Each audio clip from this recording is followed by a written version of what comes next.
Chapter 1. The System Descends. I was sitting across the fire from Isla, a marshmallow flying over the fire toward her face, laughing, when everything froze. The marshmallow was directly in the fire and not cooking. I felt myself blink in shock, and found I couldn't move or breathe. Then I heard tapping in my head, like someone hitting a microphone. And there was a static backlash that made me cringe inwardly. Then a slightly nasal British voice said, "Is this thing on? I haven't used it in ages. Like 2,000 years. To mess with that one guy. There we are." I felt my brain wanting to let my jaw drop, but I was stuck mid-belly laugh, which honestly was starting to get really old. The voice continued. "Well, nice to see you're all still about, scurrying around like busy little ants. I do have some fairly unfortunate news for you all, so listen up, as I'm only going to say this once, and it might save your life. Except you, Gary. You're totally fucked. That train is really up in your grill. Damn, that's pretty gnarly. Well, the end of the world is here. I am forced to get rid of you humans with the Apocalypse Protocol. I mean, I probably wouldn't do it this way if it were up to me. You guys are my only entertainment in here." I was worried I was tripping out, and somehow the marshmallows had been laced with something. But this was real, and there was no way even drugs could make me feel like time had totally frozen. Then it clicked. The voice had said Apocalypse Protocol. What the fuck was that? And then I thought of this guy Gary, that had been frozen in what seemed to be midway through getting hit by a train. I can't even begin to imagine what that must be like. I tuned back into what the voice was saying. "Well, long story short, this little pocket universe is getting totally saturated with mana, and your internal systems are going to activate. I'm seeding the world with these dungeons that are going to fill your world with monsters that, with luck, will wipe all of you out. I honestly think making the sun go boom would be more effective method to get rid of all of you, but apparently that's a war crime, and we're going to do less of them. Anyways, best of luck. I'll be watching." There was this noise like one of those old CRT TVs being turned off, and everything unfroze. The marshmallow bounced off the side of Isla's head, and she didn't even notice. Before I could say anything, a box appeared in front of my eyes saying, "Initializing," with a bar slowly filling up. And strangely enough, with a Wi-Fi signal icon in the corner with full bars. And there was a ping, and a larger notification appeared as the bar fully filled out. "System notification. Announcement. Your system has been reconnected and will be fully functional in 21 minutes and 32 seconds. Please wait." I could see the numbers slowly counting down, but it was totally blocking my vision. And then with a thought, it was minimized toward my peripheral vision in a lower opacity. I looked back over at Isla and could see her mouthing, "What the fuck?" Well, at least I know I haven't lost my mind totally if I'm not the only one reacting this way. This feels like some nerd shit. Apocalypse and end of the world. And the world's filling with mana? Isla said slowly. I could hear the panic and disbelief in her voice that I'd only heard once or twice before. Her lack of usual calm made my heart start to race even faster. We should head back to the city. To your dad, and make sure he's okay. And I need to call my parents, I said, hearing the hollowness behind my words, knowing the color really had drained from my face now. I had read books like these, and some of them made people out to be heroes who got to enjoy a life of magic and adventure. I knew this wasn't going to be like one of those stories. Isla nodded, and we got to our feet and moved to grab our backpacks when above us the first shooting star passed overhead. Then another, and another, till there were hundreds. Those must be the dungeon cores the voice was talking about. I wonder how they worked, or what they might be for a second before I noticed the light getting brighter and brighter, before I realized it was coming straight here. I grabbed Isla and pulled both of us rolling down the half-hill, half-path that led us up to the castle, as something slammed into the furthest part of the back of the castle out of our view. The boom rattled my bones and almost deafened me. Then there was a feeling like a mix between a lightning bolt about to strike near me and being watched, like a tingle down the spine of a predator approaching. My head was ringing as I tried to get to my feet. I could immediately feel myself starting to fall forward. Isla caught my arm and kept me straight before I fully toppled down to eat grass. I could feel blood running from my nose and quickly pressed my sleeve to my face to stop the bleeding, but the taste of copper filled my throat. I looked over to Isla and saw a dark bruise forming under her eye, where she must have hit her face off the ground as we fell. "Are you okay?" I asked slowly, as I held onto her arm to keep myself steady. Her face went from stress to her "Are you serious?" look, and she replied, "Am I okay? Are you okay? You're holding on to me like a man drowning at sea. Am I a boat? Do I look like a boat? I'd be doing a lot better if you didn't fall on my face as we rolled down the hill." I stood straighter and turned toward her, rubbing the back of my head sheepishly. "Sorry about that. I thought it was going to hit us," I said before breaking eye contact. "Definitely my bad." I tried to continue before multiple boxes appeared in front of me. "System notification. Your staked claim on this place of power is being reviewed. Please wait." I barely got to read the notification before thousands of lines of text flooded down through the notification, too fast for me to read, then immediately closed as a golden rim embossed notification filled my view, followed by several more behind it. "System notification. Congratulations! You have claimed a place of power as a settlement. As user Robert McLeod laid claim to the place of power during the start of initialization, the system recognizes ownership and an inheritor of the estate, user Isla Collins, in case of user death. As the owner of a settlement, a new tab shall appear in your interface that allows you to make changes. System limited functionality. System notification. Congratulations! World first achievement. System leader of a place of power. Reward: 1 random building blueprint, 1 insta-build scroll, 1 random trait token. System limited functionality. Reward deferred. System notification. Your place of power's ownership is being contested by X0026215223-DC. Ownership will be transferred to X0026215223-DC in 19 minutes and 54 seconds. After the wave of video game-like notifications washed over me, and I recovered from trying to pass what being an owner of a place of power meant, I realized I was just confused about how I had achieved a world-first achievement by falling face-first down a hill, or falling face-first down a hill managed to make me some sort of owner of it. Ignoring the fact that something was now trying to steal it after 0.1 seconds of owning it, I focused on Isla to see the blood drain from her face before the last notification opened before my eyes, this one flashing blood red. System notification. Quest. Defend your settlement and defeat X0026215223-DC before it awakens and fully bonds with the place of power and takes control of it permanently. Rewards: wave of monsters won't start flooding from this location. A random upgrade to unnamed settlement of epic or higher.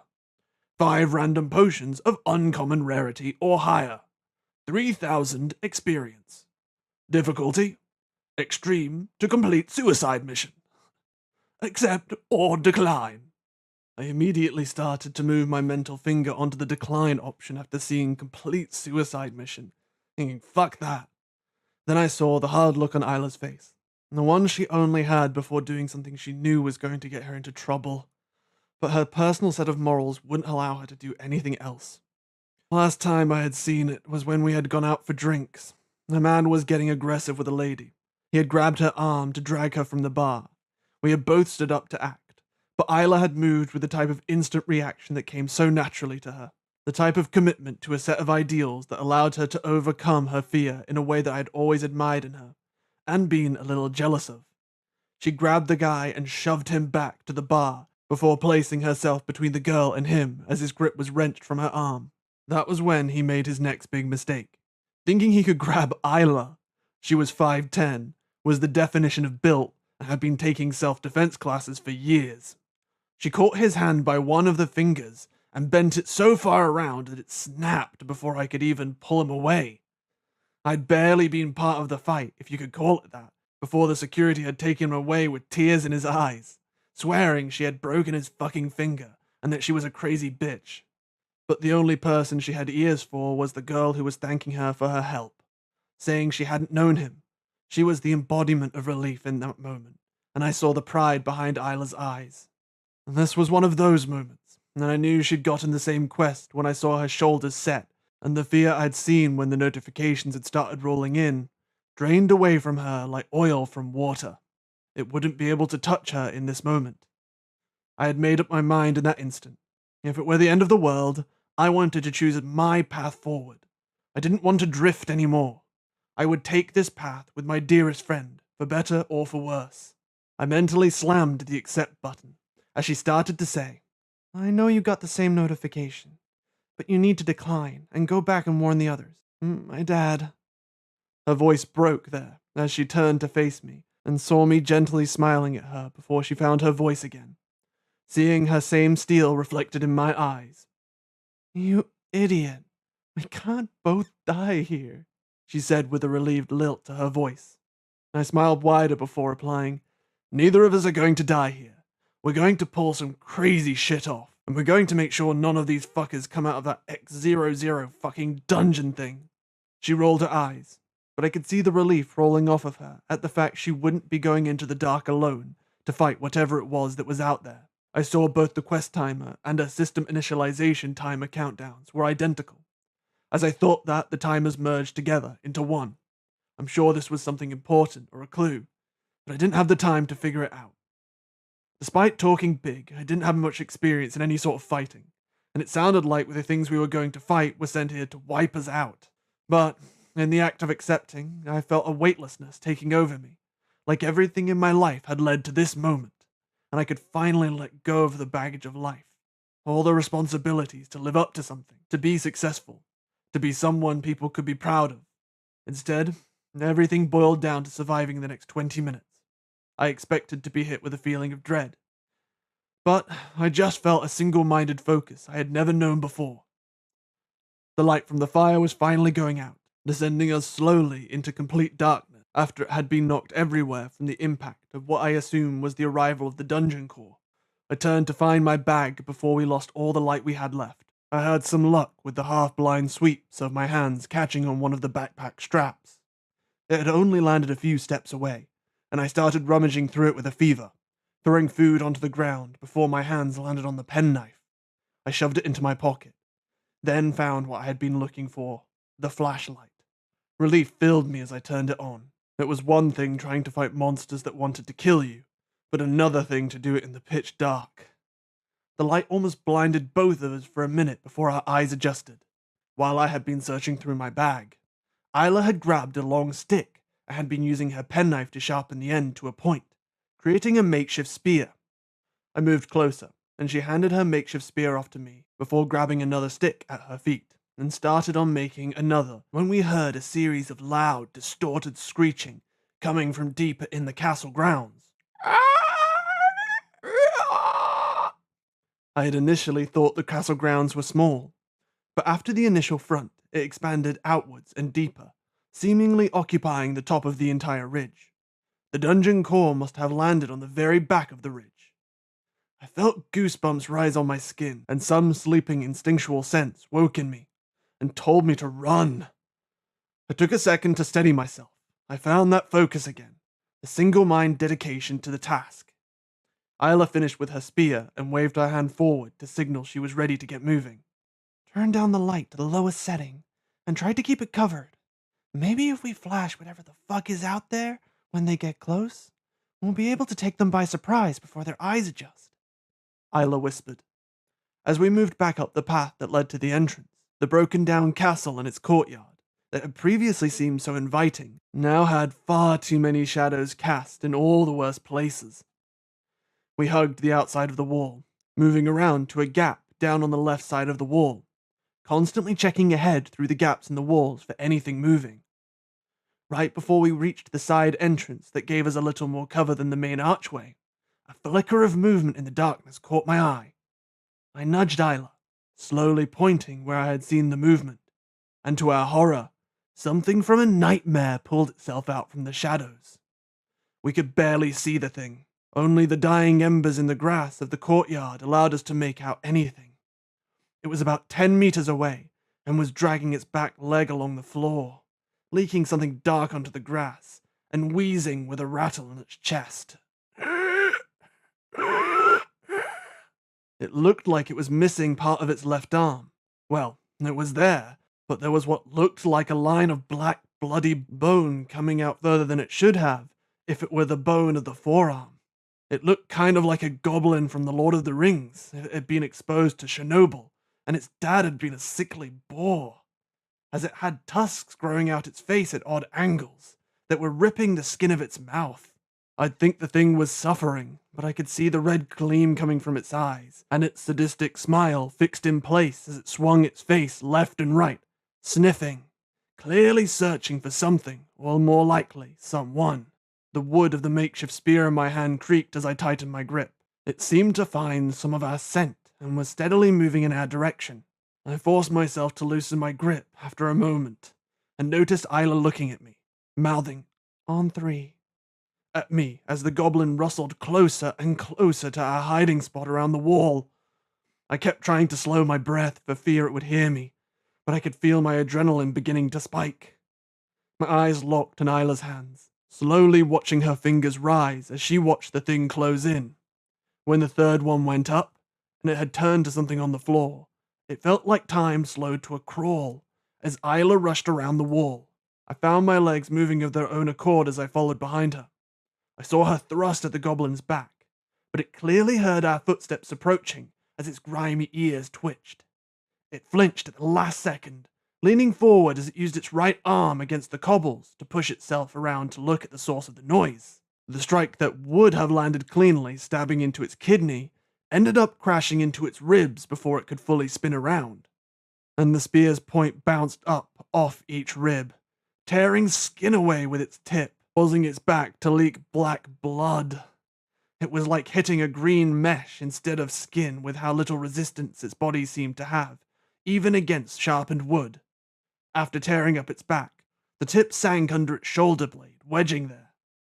Despite the gore bringing bile to my mouth, the goblin thing didn't seem to feel the pain of the blow as it whipped around lightning fast, pulling the makeshift spear from Isla's hands and swiping its bone spike of a forearm at her face.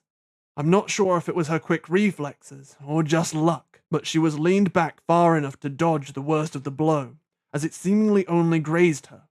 But when I saw the blood dripping from her face and her cheek and eyelid, and the gasp of pain she let out, it all became too real. It was my friend, my best friend, and this thing had almost taken her eye from her. My vision tunneled in, and all I could see was this monster.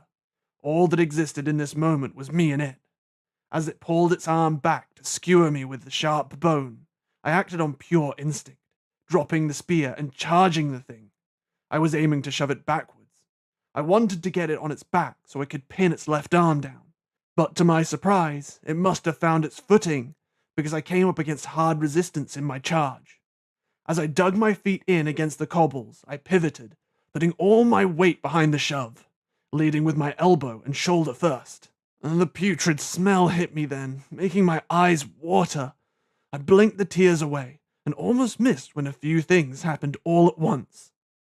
Isla's makeshift spear, which must have got caught in the ground behind the goblin as I shoved, was now pressing into its back so hard it ruptured through, pushing clean out of its chest, causing it to finally show signs of feeling pain as it let out a half grunt, half squeal. Then, with my entire weight behind my elbow, landed against the goblin's chest, and the wood of the spear shaft finally gave way. Unable to take the weight of my 6-foot frame, it bent, then snapped, causing me to land hard on the malformed monster. My elbow caved the thing's chest in with one of the worst sounds I've ever heard, and I was covered in its black blood as it twitched in its death throes under me. I desperately pushed off to separate myself from the thing, but only really managed to cover myself more in its stinking black blood. I finally managed to get my feet under me and extract myself from the goblin when Isla spoke up behind me.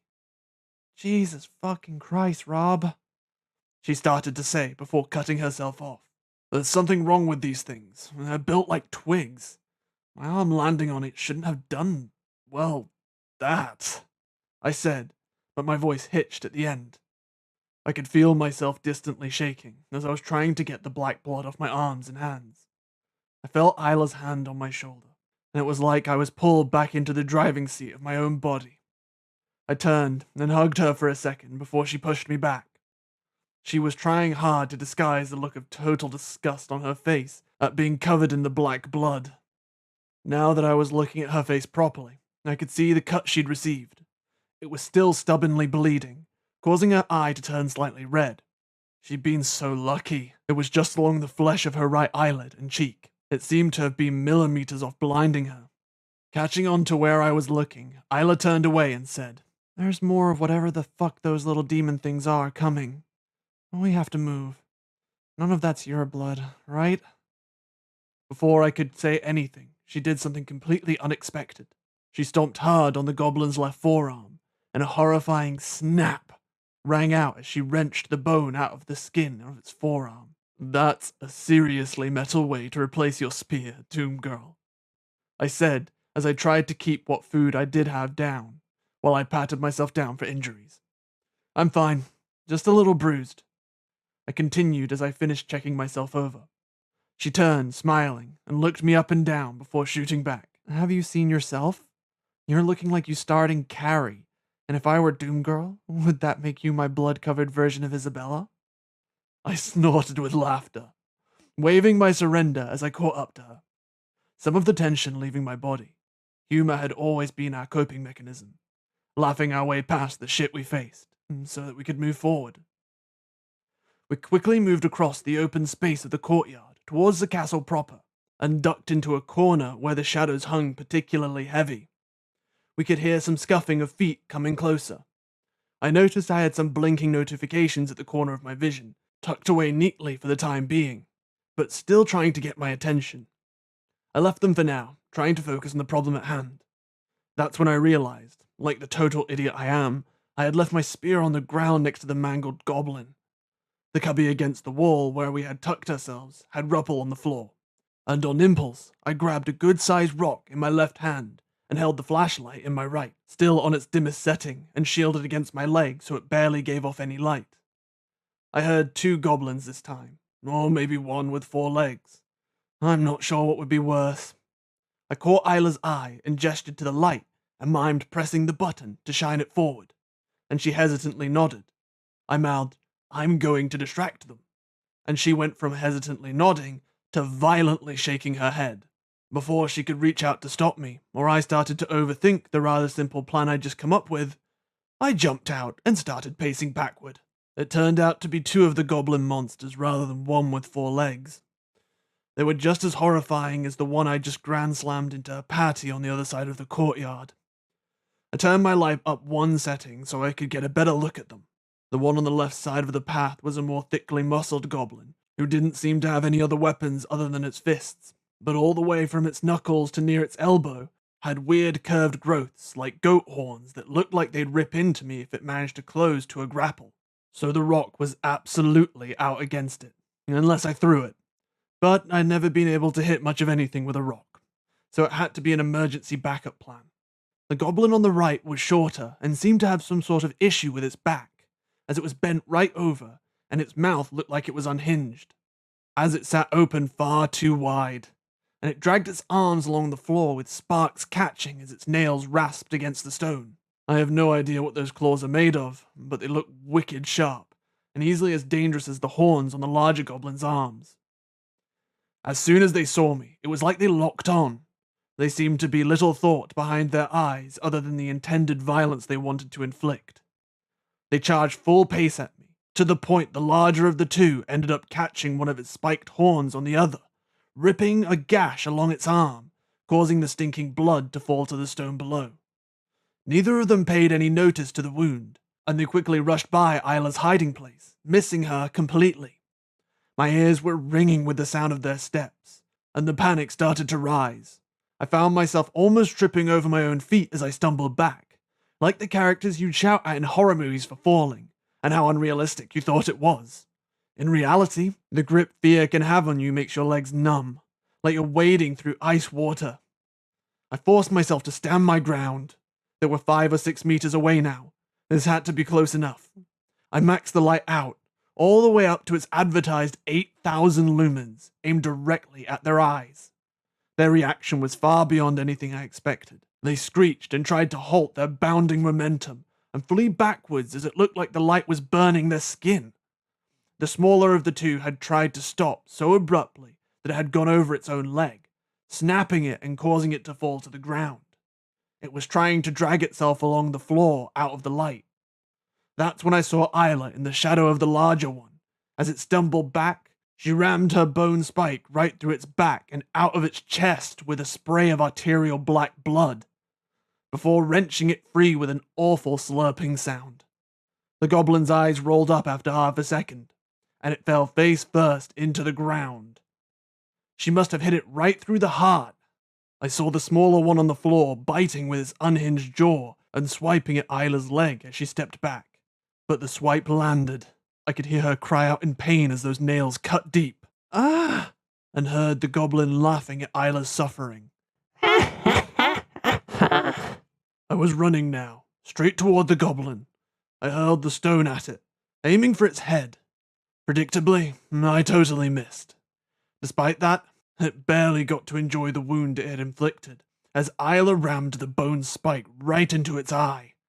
The goblin started twitching, its legs kicking out as the bone slowly came free from its head. Then it went limp, like a marionette with its strings cut. I reached Isla a few seconds later as she fell to her knee, hissing in pain. The cut was bad. It ran from the top of her ankle to just below her knee, and it was about half an inch deep. I thought I could see muscle under the cut. How bad is it? Isla asked as she winced again in pain. It could be worse. With how sharp those claws were, they could have cut you to the bone. Hold still, and let me wrap it so there's at least constant pressure on it. Isla nodded, and I took my penknife and cut the bottom line of fabric from my jumper underneath my jacket, then wrapped it around her leg in sections before tying each one off, the way my mum had taught me when I was younger. You'd be surprised how often a nurse found opportunities to make a stupid injury into a teaching lesson, and how often those lessons made a hell of a difference. Isla could barely put weight on that leg, so I ran back to grab the spear I'd left behind for her to use as a walking stick. Thanks, this is much better. And take this, you're going to have to be the front line now. And give me that torch, Isla said. I wordlessly handed over the torch as she passed me the bloody bone spike that was currently our best weapon.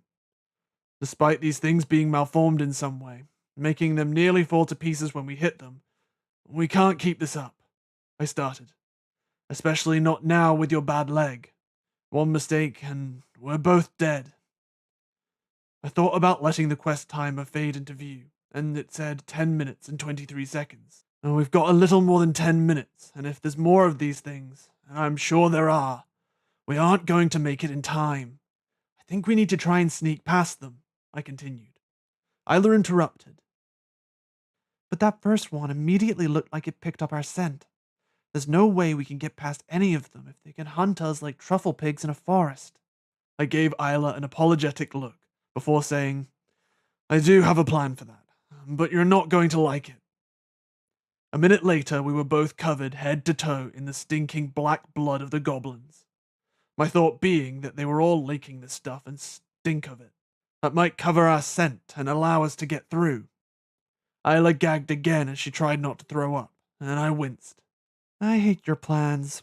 I hate them so much, was all she said before motioning that we needed to head on. Another group of 2 goblins moved past us as we slipped from shadow to shadow, only turning the light on when we were absolutely sure nothing was nearby. We slowly circled the perimeter of the main castle, before reaching the large hole in the wall where I previously thought had been by a giant. We moved inside with hopes we could avoid more of the goblins out looking for us. 7 minutes and 28 seconds now. We slowly moved through the interior of the castle toward what we hoped would be a back exit. All was going well, and we were making steady progress through the rooms until we heard a scratching up ahead. This time it was something black and feathered. We hadn't heard it early enough and had shown the light straight into the room. Strangely enough, it didn't react. That's when I saw its eyes were gouged from its head, with growths now starting to protrude, dripping the same black blood onto the floor. I almost took a step back at how disturbing the thing was. A piece of wood that had been clearly half broken off from its scratching around the room fell to the floor, and the bird turned around and dived at it immediately, slamming its talons into it, eviscerating it. And this was the only way through, and we both knew it. We couldn't spend our time backtracking, and there should be somewhere just ahead to exit, based on the shape of the castle. I slowly and carefully stepped into the room as the beast continued to tear things up where the wood had dropped, next to an old iron-bound oak door that was left partly ajar. We both managed to shimmy around the very far left edge of the room without attracting its attention. It was now directly in our way of the exit. That's when things started to go wrong. In the distance from where we had just come, I could hear distant clattering. Something had entered the castle behind us. That put this on an even tighter timer. Any amount of them in this room with the bird trying to kill us would end in a bloodbath. We needed to get out, and we needed to do it now. I saw a half-rotting piece of wood on the side behind us. I tried to lift it gently with the grand idea of throwing it out the door we had just come from to get that thing moving. But when I did, a small part of it broke off and fell to the table. The bird monster's head instantly snapped over to us. It began stalking over, clicking its beak like it was tasting the air. It knocked into things and pushed them aside as it approached. I could see the sliced grooves its feathers left in the wood as they came in contact with it. Deadly sharp. I froze, stock still, not even breathing. It had closed in before I had chance to throw the stupid piece of wood. As it sniffed, getting nearer and nearer to me, now just an arm's length away, I could smell it. But it clearly couldn't smell me. My gambit with the blood seemed to have paid off. I caught movement out the side of my eye. Isla had thrown the wooden spear she'd been using as a walking stick over toward the door we'd just entered through. The sound of the wood hitting the floor felt like 1,000 drums going off at that moment. The monster spun around in a frenzy again. Some of its feathers caught me as it moved, and I could feel tiny cuts opening all over my torso and stomach. I had to fight not to let out a sound in surprise and pain. That's when I caught sight of what was at the other end of the corridor past the bird thing. More goblins, and they'd seen us because of the light in Isla's hand. Isla mouthed "run" at me. I could see she meant to make a stand here, to buy time for me, because with her leg, she couldn't outrun them. I felt my will lock into place, and I entered that flow zone I had briefly been in outside the castle. Time seemed to slow, as I took in everything in the room at a glance. What could I use? How could we both escape? My eyes locked onto a metal pry bar lying on the floor ahead of us. I pushed the bone spike into Isla's now empty right hand, and pulled her along with me. I saw her eyes flash in surprise, as her whole plan was turned upside down. Not caring for the sound my feet made sprinting across the floor, the bird snapping up from its destruction of the makeshift spear, screeching its demonic core at us before charging again. I saw Isla throw the bone spike at it, and it stuck into the feathered wing or arm, I wasn't sure. It did the job though, sending it off balance enough to give us an extra second. I grabbed the metal bar as we passed. It was heavy, but that was exactly what I needed it to be for keeping these things out. We just made it through the doorway as the bird thing crashed into the wall behind us. I grabbed the open door and slammed it shut before the bird could turn. With my shoulder rammed against the door, I tried to wedge the bar against the metal-banded door to wedge it shut. It slammed into the door before it fully secured, knocking the pry bar free. I knew in that moment I was fucked. I wouldn't be able to get the door fully shut and wedged again from my position before it slammed the door again, sending me rolling back. Isla came firing into the door, shoulder first, pushing the bird thing on the other side back. I'd forgotten how insane that girl was. Thank fuck for it.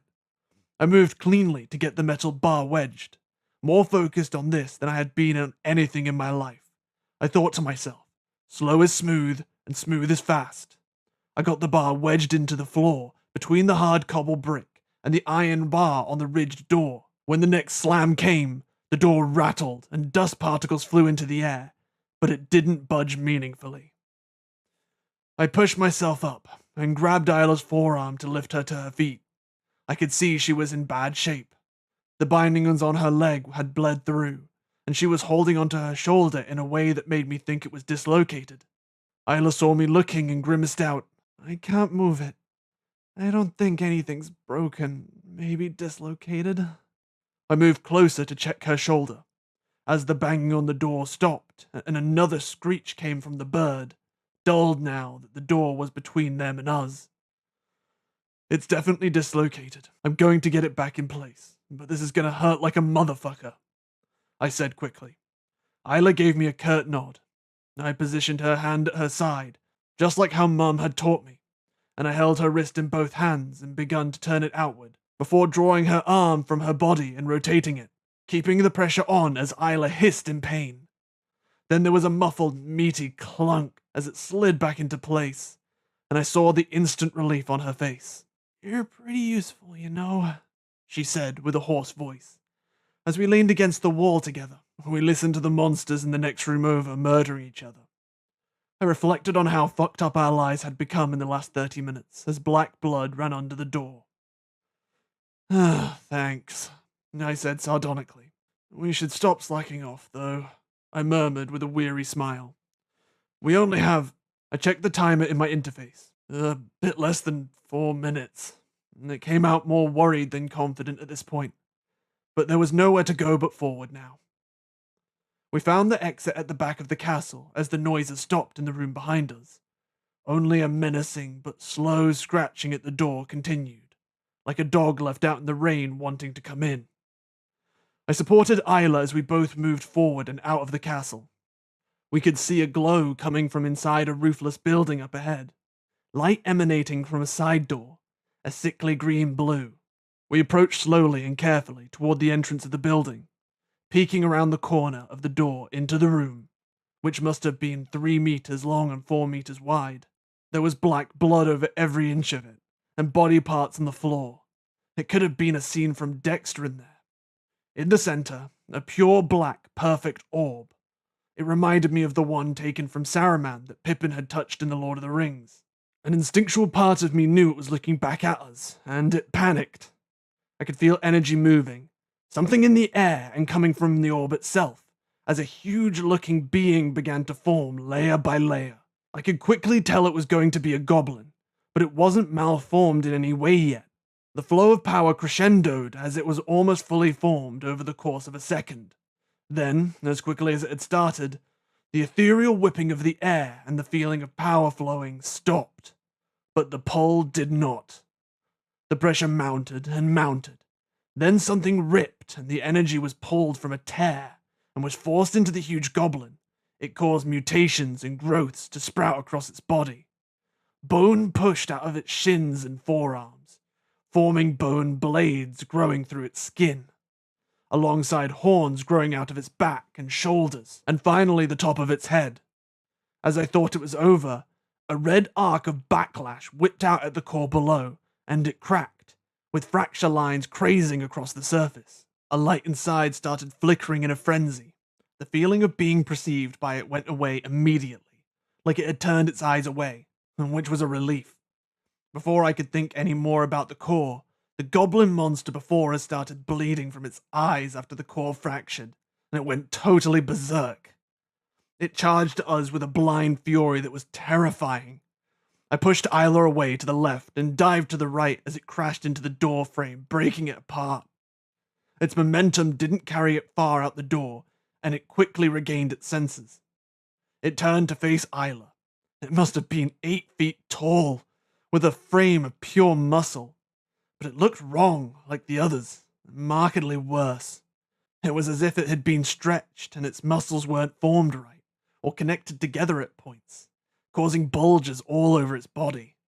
My heart stopped as I pushed myself to my feet and saw it standing over Isla with its arms raised to slam them down on her. I pulled my penknife from my pocket, opening the blade as quickly as I could. I threw myself towards it, but it was too late. Its hands had already started to fall. I think the moment that Isla blasted the torch, I might have been as shocked as the monster was. It had a visceral reaction, throwing itself backward, and there was a deep, bassy groan. With me being so close, all I could see was the blinding light as well. I felt the knife I was holding forward slam all the way into one of the bulges on its back. I also felt the red-hot searing agony of one of its protruding spikes being driven into my shoulder, followed by one of its flailing arms slashing into my side as it tried to keep its balance, causing me to grit my teeth in pain. I felt more than I saw as it pulled back its leg, kicking out at Isla. I knew the kick connected, as the dull thud and her scream rang out. I heard her body bounce across the ground. Once, twice, 3 times. And then I saw the flashlight under her, illuminating her unmoving, crumpled body. In that moment, I realized I had never really known anger. I'd been angry. I'd been furious. I felt I'd lost control. Now I knew true rage was that which was fueled by a cold, never-ending hate, like the heat death of the universe. As I pulled myself off the bone spike on its back, and the blood poured down my chest, I felt that rage fill me. It filled me like a cup, till I was overflowing, but it wouldn't stop pouring. I was drowning in it. I needed release. I needed action. I threw myself onto its back, knowing it would make the wounds worse. I rammed the knife into the bulges all over it, seeing how they caused it pain. When they were all pierced, I stabbed it in the neck, then in the face, then just anywhere where I could reach. At first, it flailed trying to get me off, bashing me, inflicting more cuts and worsening the wounds I already had. Then it slowed in its grabs as it struggled to raise its arms up. Then slowly it ceased moving altogether. All the time I stabbed. My arm burned and I stabbed. My vision started to go black at the corners and I stabbed. When it eventually fell forward to the ground, dead, I was flung over its shoulders, just missing having one of the protruding spikes impale me, like Isla had the small goblin before. I rolled against the door frame of the house. Inside, I saw the pulsing of the core within, getting slower and slower. I laughed, coughing up blood. We were all going to die here together. I pulled myself along the floor toward the core. I was going to smash it as my last act of defiance. I would complete our mission, our quest. Maybe then some people would get to live without experiencing this. As I felt myself passing into unconsciousness, I slammed my hand down right on its crack. I had no strength left in me, and my hand just cut against the cracks. My blood started to fill in the fractures, but I didn't have the strength to move. The colors pulsing inside were dyed red with my blood as it formed a seal over the break. I saw the timer in my interface stop at 0 minutes and 4 seconds. The system initialized countdown separated back out, counting down. 3, 2, 1. A wave of system notifications flashed up as I faded into unconsciousness.